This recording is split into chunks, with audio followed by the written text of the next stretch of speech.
আমাদের জাতির অভিভাবক আমাদেরকে ছেড়ে চলে গেছে। ইন্না লিল্লাহি ওয়া ইন্না ইলাইহি রাজিউন। এই সংবাদটি নিয়ে আপনাদের সামনে দাঁড়াতে হবে, এটা আমরা কখনো ভাবিনি।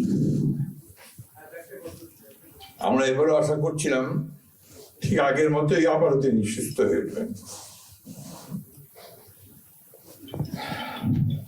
আমরা ভারাক্রান্ত হৃদয়ে ইতিমধ্যে আপনারা শুনেছেন ডক্টর শাহাবুদ্দিনের ঘোষণা।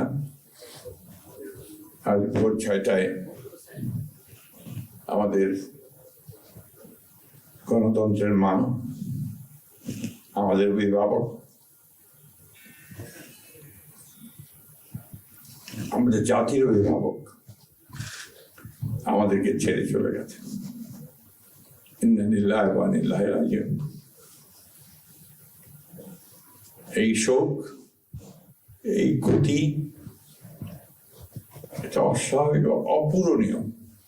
এই জাতি কোনোদিন পূরণ করতে পারবে না। যে নেত্রী তার সারাটা জীবন জনগণের অধিকারের জন্য, কল্যাণের জন্য তার সমগ্র জীবনকে উৎসর্গ করেছিলেন, সেই নেত্রী দেশনেত্রী বেগম খালেদা জিয়া আমাদের মাঝে নেই। এটা আমরা যারা তার সহকর্মী এবং রাজনৈতিক কর্মী, আমরা এটা ভাবতে পারি না। বাংলাদেশের রাজনীতিতে একটা বিশাল শূন্যতা সৃষ্টি হলো। তাই নয়, পৃথিবীর গণতান্ত্রিক আন্দোলনে একটা বিশাল শূন্যতা সৃষ্টি হলো।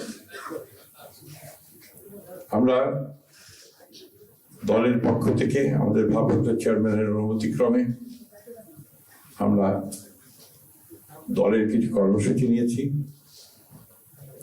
সেই কর্মসূচিগুলো আমাদের দলের সিনিয়র যুব মহাসচিব জনাব রুহুল কবির রিজভী সাহেব আপনাদের সামনে তুলে ধরবেন। সরকারের প্রধান, এই কেয়ারটেকার গভর্নমেন্টের প্রধান প্রফেসর ডক্টর মোহাম্মদ ইউনূস আমাদেরকে ফোন করেছিলেন সাথে সাথে, এবং ইতিমধ্যেই তারা সিদ্ধান্ত নিয়েছেন যে 10টার মধ্যেই তারা স্পেশাল ক্যাবিনেট মিটিং করবেন। সেই ক্যাবিনেট মিটিংয়ে তারা দেশনেত্রী বেগম খালেদা জিয়ার যে শেষ কাজগুলো, তা জানাজা, তার দাফন, তাকে রাষ্ট্রীয় মর্যাদায় দাফন করা, তাকে রাষ্ট্রীয় মর্যাদা দেওয়া, এই বিষয়গুলি নিয়ে তারা সকাল 10টার সময় একটা সভা করবেন। এরপরে আমরা পুরো জিনিসটাকে কোঅর্ডিনেট করে আবার সেটা আপনাদের সামনে জানাবো। আমি এখন অনুরোধ করব আমাদের